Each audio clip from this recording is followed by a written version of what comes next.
बिल्कुल अच्छे होंगे। तो हमने 9th क्लास की सीरीज़ स्टार्ट की थी मैथ्स की, तो उसमें 1.1 मैंने कंप्लीट करा दी है। आज हम 1.2 करेंगे। 1.2 में करने से पहले आपको कुछ बताना है कि रैशनल नंबर और रैशनल नंबर क्या होते हैं।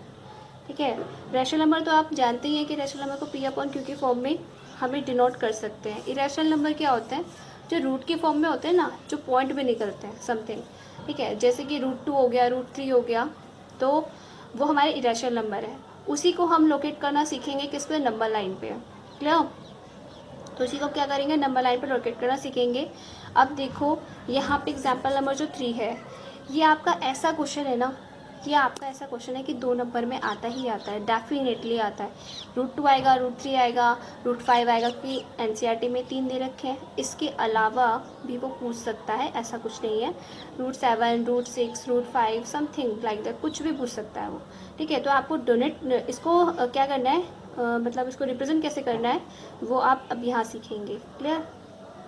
देखो इसमें बहुत बड़ा लिखा हुआ है सब कुछ कि locate √2 on the number line this. अब इसे करना कैसे है इसको देखो, अब ध्यान से समझना अच्छे से। क्लियर? देखो अब इसमें एग्जाम्पल नंबर 3 है आपका, एग्जाम्पल नंबर 3। तो √2 को लोकेट करना है ऑन नंबर लाइन। ठीक है, देखो उसमें क्या करना है। सबसे पहले आप एक नंबर लाइन लेंगे, यहाँ पे रिप्रेजेंट करेंगे 0, 1, 2, -1, -2 लिखने की ज़रूरत नहीं है ज़्यादा एक्स्ट्रा। ठीक है, इस तरीके से कर दो कि है। अब √2 को हमें रिप्रेजेंट कैसे करना है? √2 हमें नंबर लाइन पे चाहिए, लेकिन हमें तो पता है कि 1 और 2 और 3 इन्हीं सबको डिनोट कर सकते हैं नंबर लाइन पे। √2 को कहाँ करेंगे भाई? √2 की या तो वैल्यू पता होनी चाहिए, है ना। वैसे √2 की वैल्यू क्या आती है? 1.414 होती है, तो 1.414 एग्जैक्ट हमें पता होनी चाहिए ना। लेकिन हमें क्या रिप्रेजेंट करना है? इरेशनल नंबर है √2, इसको रिप्रेजेंट कैसे करेंगे? देखो अब इसका एक तरीका है। इसका एक तरीका क्या है कि आप सबसे पहले ये सीखें कि √2 आएगा कैसे। √2 के लिए हमने क्या करेंगे, हम क्या करेंगे, इसमें पाइथागोरस थ्योरम लगाएंगे। ठीक है, पाइथागोरस थ्योरम के अनुसार ये क्या होगा? बाय पाइथागोरस थ्योरम,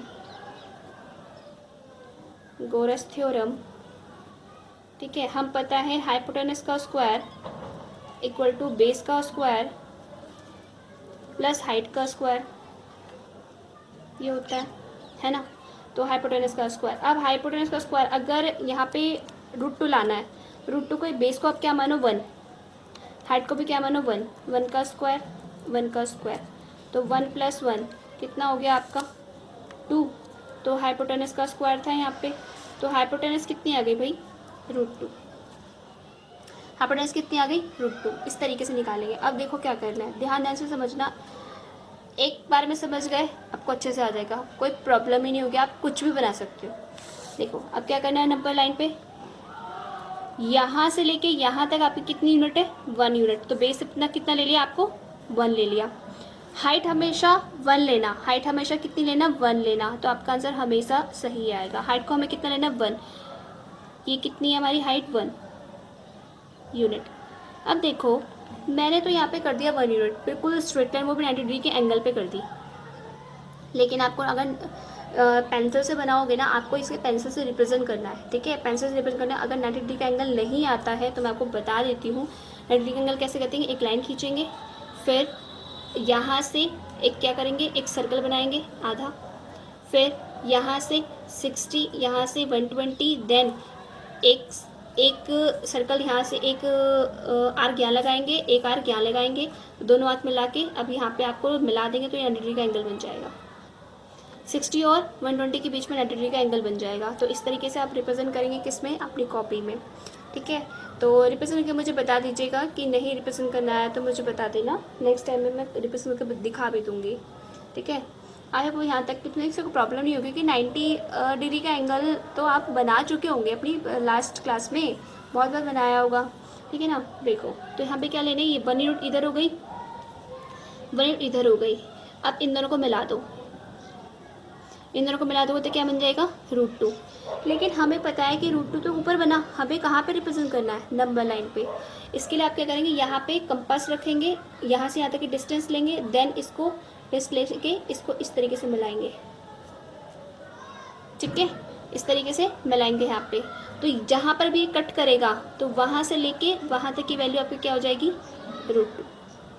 क्लियर, बस इतना ही करना है, इसमें और कुछ नहीं करना। दैट इज़ योर आंसर, ठीक है। अब √3 करके दिखा देते हैं। एग्जाम्पल नंबर 2 खत्म हो गया भाई, एग्जाम्पल नंबर 3। अब देखो example number 4, locate √3 on the number line. Same काम करो। √3 कैसे मिलेगा, यहाँ पे सोचो, √3 कैसे मिलेगा, √2 के ऊपर है ना। अगर मैं पाइथागोरस थ्योरम की बात करूं तो हाइट तो हमेशा क्या लेनी है, 1, ठीक है। तो पाइथागोरस से हाइपोटेनस का स्क्वायर इक्वल टू हमारा क्या हो जाएगा, बेस का स्क्वायर प्लस 1 का स्क्वायर। देखो आपको एक शॉर्टकट तरीका भी बताऊंगी, थोड़ा थोड़ा ध्यान रखना, पहले इसको सीख लो। तो बेस तो हमें इसे पता नहीं, हाइट तो हमारी कितनी लेनी, सॉरी ये हाइट है, हाइट का स्क्वायर। अब हाइट को हमें क्या लेनी है, 1 का स्क्वायर, इसको क्या लेंगे, √2 का स्क्वायर। तो क्या आ जाएगा, √2 का स्क्वायर, एक यानी अगर मैं स्क्वायर लगाती हूँ यहाँ पे और √2 अंदर है, तो आपको पता है कि √2 की वैल्यू क्या होती है, हाफ होती है। तो हाफ से 2 से हाफ कट जाएगा, तो क्या बचेगा, 2 + 1, दैट मीन्स क्या हो जाएगा, 3। और यहाँ पे क्या हो जाएगा आपको, हाइपोटेनस का स्क्वायर। तो हाइपोटेनस अगर आपको निकालनी है तो क्या हो जाएगा, √3 रिप्रेजेंट हो गया। इसका मतलब मुझे बेस क्या लेना है, √2 लेना है। अब देखो √2 कैसे निकलेंगे, इसके लिए आपको पहले √2 बनाना पड़ेगा, देन आप √3 बनाएंगे। देखो अब कैसे करना है, ध्यान से समझना इसको। ये आपका हो गया 0, ये आपका हो गया 1, ठीक है। अब मुझे सबसे पहले यहाँ पे √2 बनाओ, √2 की वैल्यू बनानी है। तो सबसे पहले आप √2 बनाएंगे तो क्या होगा, यहाँ से यहाँ तक हमारी 1 यूनिट है, फिर देन हमारी क्या है, 1 यूनिट है, फिर ये हमारा क्या है, √2 है, ठीक है। इसको क्या करेंगे, यहाँ से यहाँ तक कंपास में लेंगे एंड देन इसको रिप्रेजेंट कर देंगे यहाँ पे। तो ये आपका यहाँ से आपका बेस क्या हो जाएगा, √2। इसे मान लो A, इसे मान लो क्या, A पॉइंट, ठीक है। ये O पॉइंट, ये आपका A पॉइंट, या इसे A मान लो, इसे B ताकि प्रॉब्लम ना हो, ठीक है।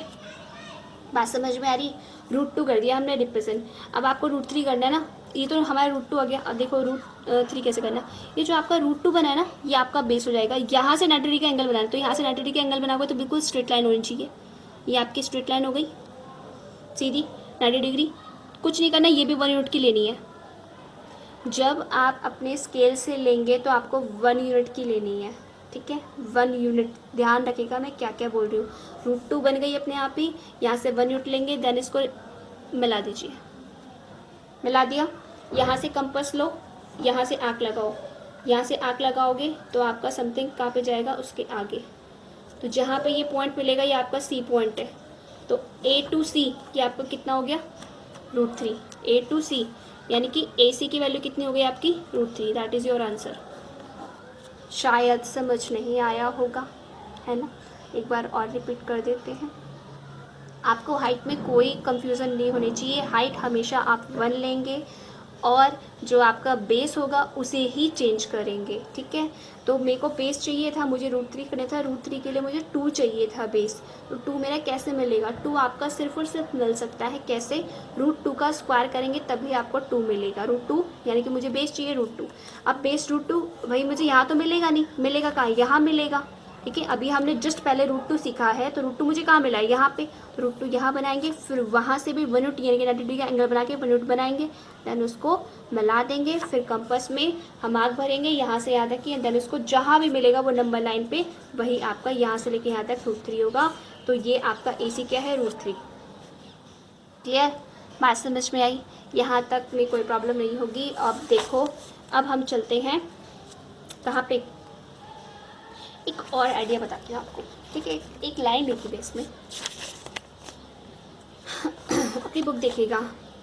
If in the same way you can locate √n for any positive integer n after n-1 has been located. देखो इससे क्या बोला, अगर आप √n को लोकेट करना चाहते हैं नंबर लाइन पे, तो आप किसी भी पॉजिटिव नंबर के लिए n-1 लोकेट करेंगे सबसे पहले।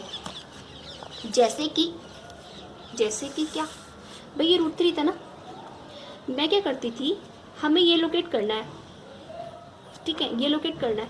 यहाँ पे √n की वैल्यू होगी तो यहाँ पे क्या होगी, n-1 होनी चाहिए, यही वो कहना चाह रहा है। अगर आपको √n डिनोट करना है तो यहाँ पर आप सबसे पहले क्या करेंगे, n-1 करेंगे। जैसे कि एग्जाम्पल ले लो, √2 करना है मुझे, √2 करना है तो यहाँ √2 है, तो √2 - 1 क्या लिया था हमने नीचे, 1। सेम एज अगर मैं यहाँ पे करूँ √3 लेना है तो यहाँ पे क्या लोगे आप, n-1 यानी कि 3 - 1, दैट मीन्स हमने क्या लिया था, 2 यानी कि √2। अभी तो जस्ट लिया, यहाँ पे √2 तभी तो हमारा √3 आया, यहाँ पे हमारा क्या आया, √3 आया, ठीक है। तो वही तो वो कहना चाह रहा है कि अगर आप √n यहाँ पे लोकेट करना चाहेंगे तो सबसे पहले आपको क्या लोकेट करना पड़ेगा, n-1 लोकेट करना पड़ेगा। √n-1 लोकेट करेंगे तब आप √3 की वैल्यू पा सकते हैं। ये एक छोटी सी बात थी कि जिसको समझना है ना तो उसके लिए बहुत ईजी है कि हाँ भाई इसमें नीचे बेस क्या ले, मुझे कुछ समझ नहीं आ रहा, तो बेस लेने के लिए क्या करेंगे, जो आपको वैल्यू दे रखी है उससे एक कम ले लो। क्लियर। अब देखो 1.2 में आपका क्या है, अपनी अपनी बुक ओपन करके रखिएगा। State whether the following statement are true और फॉल्स। बताइए कि ये स्टेटमेंट ट्रू है या फॉल्स है, जस्टिफाई और आंसर, अपने आंसर को भी जस्टिफाई कीजिए। Every irrational number is a real number. देखो एक लाइन बताती हूँ मैं आपको, आपकी ये बुक में सब कुछ लिखा है लेकिन आप पढ़ते नहीं हो। देखो यहाँ पे जो रैशनल नंबर है उसको हम किससे डिनोट करते हैं, आर से। यहाँ पे rational number sorry real number है, रियल नंबर को किससे डिनोट कर रहे हैं हम, कैपिटल आर से। इसलिए एक लाइन बोलिए, therefore a real number is either rational और इरेशनल। इस प्रकार से हम कह सकते हैं कि जो रैशनल नंबर है, रियल नंबर है, वो रैशनल नंबर हो सकते हैं और इरेशनल दोनों हो सकते हैं, ठीक है। So we can say that, हम कह सकते हैं कि that every real number represent on a unique point on the number line, कि जितने भी रियल नंबर होते हैं उसको रिप्रेजेंट कर सकते हैं एक यूनिक पॉइंट पे नंबर लाइन पे। √2 है उसको भी रिप्रेजेंट कर सकते हैं, जैसे कि हमने सीखा, 1 है उसको भी रिप्रेजेंट कर सकते हैं। तो कोई प्रॉब्लम नहीं है कि ऐसा नहीं कि रियल नंबर को रिप्रेजेंट नहीं कर सकते। ऑल्सो एवरी पॉइंट और नंबर लाइन, जो पॉइंट होता है हर पॉइंट नंबर लाइन का रिप्रेजेंट करता है यूनिक रियल नंबर को। एक यूनिक रियल नंबर को, जो 1 है वो 1 रियल नंबर को बताएगा, जो 1 का पॉइंट है वो 1 को बताएगा, 1.4 है वो 1.4 को ही बताएगा, ठीक है। यही कहना चाह रहा है कि every point on the number line पे जो भी पॉइंट होगा वो रिप्रेजेंट करता है यूनिक रियल नंबर को। This is why we call the number line the real number line. इस कारण से ही हम जो लाइन होती है, नंबर लाइन होती है, उसको हम रियल नंबर लाइन भी कहते हैं, ठीक है। ये चीज़ बोलते हैं अब इसको। अब देखो यहाँ से क्या बताया मैंने, every irrational number is a real number. Irrational number कौन कौन से होते हैं भाई, इरेशनल नंबर है जो हमारे रूट में होते हैं, √3 √4 √5 समथिंग, जो हमारे क्या होते हैं, इरेशनल नंबर होता है। देखो यहाँ पे मैंने √4 बोला है, √4 हमारा इरेशनल नंबर नहीं रियल नंबर है। पता है क्यों, क्योंकि √4 की वैल्यू क्या होती है, आप स्क्वायर रूट निकाल लो इसका, √4 का क्या होगा, 2 क्या हो गया, रियल नंबर हो गया। तो every irrational number is a real number, yes. अभी हमने पढ़ा कि जितने भी इरेशनल नंबर होते हैं, क्योंकि √2 को हम किस पे डिवाइड कर सकते हैं, रियल नंबर में डिवाइड कर सकते हैं, 1.234 लिख सकते हैं, 1 पॉइंट समथिंग में लिख सकते हैं, इसलिए every irrational number is a real number, yes. तो यहाँ पे क्या हो जाएगा, true. Every point on the number line is the form of √m where m is a natural number.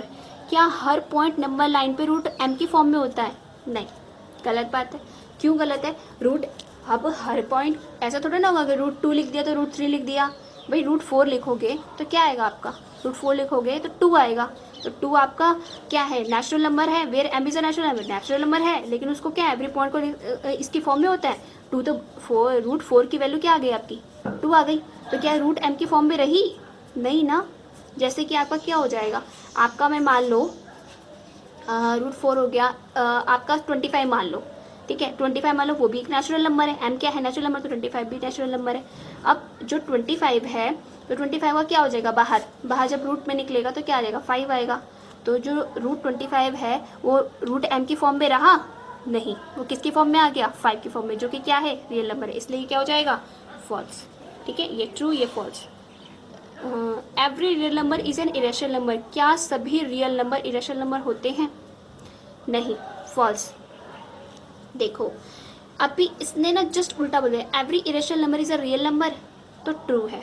Irrational number को रियल नंबर में लिख सकते हैं, ठीक है, 1.2 समथिंग, लेकिन सभी रियल नंबर को इरेशनल नंबर में नहीं लिखा जा सकता। जैसे कि √4 है, रूट रियल नंबर है क्या, यहाँ पे 4, यहाँ पे 4 यानी कि 2 रियल नंबर है, तो उसको रेशनल नंबर में नहीं लिखा जा सकता। 4 को नहीं लिख सकते, 9 को नहीं लिख सकते, तो ये क्या हो जाएगा आपका फॉल्स। क्लियर? आई होप यहाँ तक कोई प्रॉब्लम नहीं हुई होगी। Are the square root of all positive integer irrational, जितने भी स्क्वायर रूट होते हैं पॉजिटिव इंटीजर के वो इरेशनल होते हैं। If not given example of the square root of a given it. अब भाई देखो, all the square root of all positive integer rational number irrational. अब इरेशनल की बात कर दी इसने, तो कैसे हो सकता है भाई? ये देखो, जो क्वेश्चन नंबर 2 है, सॉरी क्वेश्चन नंबर जो 2 है, 4 है, 4 का क्या होगा 2। अब ये क्या था, इरेशनल में √4 are the square root of all positive, square root तो ये स्क्वायर रूट कितना आएगा 2, तो क्या ये इरेशनल नंबर आया? नहीं ना, नहीं आया, तो नहीं कर सकते। √9 का क्या हो जाएगा 3 आ जाएगा, तो क्या ये इरेशनल नंबर आया? नहीं। कुछ ही नंबर्स ऐसे होते हैं जिनको इरेशनल नंबर में लिखते हैं हम, जिसका स्क्वायर रूट नहीं निकलता, लेकिन ऐसा नहीं कि सभी को हम कह सकते हैं, और पॉजिटिव इंटीजर सभी को कह सकते हैं, सभी को नहीं कह सकते। क्लियर? तो ये एग्जाम्पल हो गया, आपके एग्जाम्पल लिख दीजिएगा, वहीं पे आंसर मिल जाएगा। अब देखो क्वेश्चन नंबर 3 है, मैं आपके पास show how √5 can be represent on the number line. तो √5 को कैसे कर सकते हैं, ये लास्ट क्वेश्चन है इसका 3। √5 देखो, √5 को कैसे करेंगे। √5 के लिए हमें बेस क्या चाहिए, √5 हमें बेस में हमें क्या मिलेगा, मैंने कहा था कि अगर √n है तो उससे क्या मान लो, n-1 मान लो, क्या मान लो, n-1 सिंपली √n-1, तो √n-1 क्या हो जाएगा, √5-1, दैट मीन्स आपका 4, यानी कि हम क्या लिख सकते हैं, √4 की वैल्यू कितनी होगी 2, तो हम क्या लिख सकते हैं यहाँ पे, बेस क्या ले सकते हैं 2। बस सिंपल, हमें पता चल गया, कोई दिक्कत नहीं। यहाँ पे 0 ले लो, यहाँ पे 1 ले लो, यहाँ पे 2 ले लो, ठीक है। तो यहाँ से यहाँ तक हमारा क्या हो जाएगा, बेस हो जाएगा। यहाँ से यहाँ तक आपका क्या हो जाएगा, बेस। और मैंने बताया था हाइट हमेशा कितनी लेनी है, 1 यूनिट, तो 1 यूनिट ही हमारी हाइट हो गई। और यहाँ से यहाँ तक क्या हो जाएगा, ये पूरा √5। देन अगेन यहाँ से कंपास रखना और इसको आँख लगा देना, जहाँ पे भी मिले यहाँ से यहाँ तक की वैल्यू आपकी क्या हो जाएगी, √5। Locate on the number line, simple, और कुछ नहीं करना है। और आपको अगर रिप्रेजेंट इस तरीके से करोगे, आप रिप्रेजेंट इस पर लिख देना, क्योंकि इसमें पाइथागोरस थ्योरम में रखी, ये वाली थ्योरम नहीं दे रखी, कि आपके अपने समय। तो यहाँ पे लिख देना हाइपोटेनस का स्क्वायर इक्वल टू बेस का स्क्वायर प्लस हाइट का स्क्वायर, ठीक है ना। तो हाइपोटेनस कितनी हो गई भाई, हाइपोटेनस आपकी वैसे तो आ ही चुकी है। बेस का स्क्वायर कितना लेंगे आप, √4, यानी कि √4 लोगे, ठीक है, प्लस सॉरी 2 लेंगे ना, 2 का स्क्वायर, तभी तो हमें 5 मिलेगा, 2 का स्क्वायर प्लस 1 का स्क्वायर। तो यहाँ पे कितना होगा 4 + 1, तो यहाँ पे कितना होगा 5। और हाइपोटेनस निकालनी है आपको, तो हाइपोटेनस क्या हो जाएगी, √5। सिंपल। ये जो लाइन है ना, ये लिख देना, आपको पूरे मार्क्स मिलेंगे। 3 नंबर का क्वेश्चन आता है, अब की बात है कि 3 नंबर का आएगा ही आएगा, ठीक है। अब यहीं पे आपकी 1.2 है एक्सरसाइज, वो ख़त्म होती है। जो क्वेश्चन नंबर 4 है वो क्लासरूम एक्टिविटी है, वो जनरली जल्दी से पूछी नहीं जाती, कोई दिक्कत नहीं है उसमें, पूछी जाएगी तो देख लेंगे, बता देना, ठीक है। तो अब हमें क्या करना है, अभी के लिए इतना ही। अगर आपको वीडियो पसंद आए तो लाइक, कमेंट एंड शेयर करना मत भूलिए। Thanks for watching.